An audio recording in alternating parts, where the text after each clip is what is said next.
নমস্কার বন্ধুরা, আমি সুস্মিতা। সনাতন ধর্মের বছরভর নানা অনুষ্ঠান উদযাপন করেন ভারতবাসীরা। সেই রকমই একটি অন্যতম গুরুত্বপূর্ণ উৎসব হল রথযাত্রা। এই উৎসবের আগে জগন্নাথ দেবের আর একটা গুরুত্বপূর্ণ উৎসব হল স্নানযাত্রা।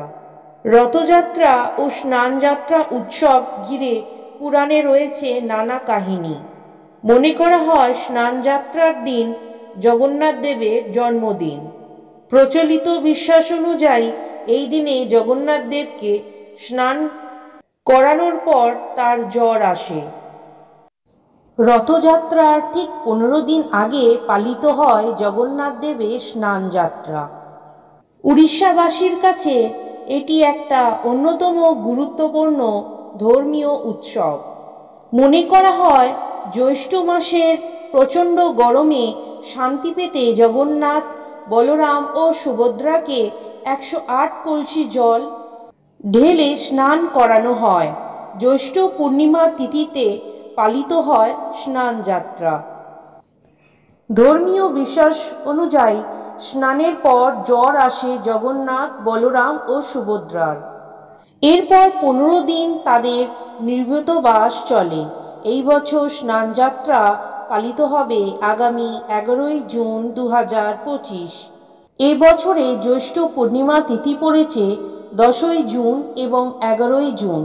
পঞ্জিকা মতে পূর্ণিমা তিথি শুরু হবে মঙ্গলবার 10ই জুন সকাল 11টা বেজে 35 মিনিটে।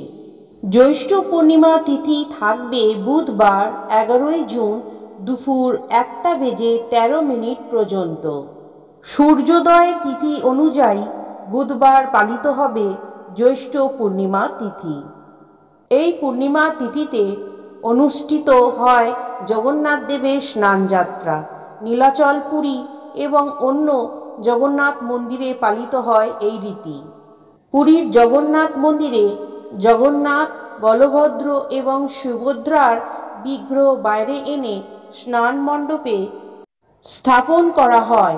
তারপর 108 পবিত্র কলসির জলে আনুষ্ঠানিকভাবে স্নান করানো হয় বিগ্রহদের। স্নানের পর দেবতাদের হাতির পোশাক পরানো হয়, যা তাদের ঐশ্বরিক রূপের প্রতীক। ভক্তদের জন্য এটি একটি বিরল এবং মন মুগ্ধ করা দৃশ্য। হাজার হাজার ভক্ত সমবেত হন জগন্নাথ দেবের স্নানযাত্রা দর্শনের জন্য। স্নানযাত্রার পর দেবতারা অনাসরা নামক একান্ত সময়কালে প্রবেশ করেন। এই সময়কালে তারা মহাস্নানের প্রভাব থেকে আরোগ্য লাভ করেন বলে বিশ্বাস করা হয়। এই সময় জগন্নাথ মন্দিরের দেব দর্শন বন্ধ থাকে। এরপর ফের জগন্নাথ, বলভদ্র এবং সুভদ্রার বিগ্রহ ফের দর্শনার্থীদের সামনে আসে আষাঢ় মাসের রথযাত্রার পার্বণে। এবছর রথযাত্রা পালিত হবে শুক্রবার 27শে জুন 2025।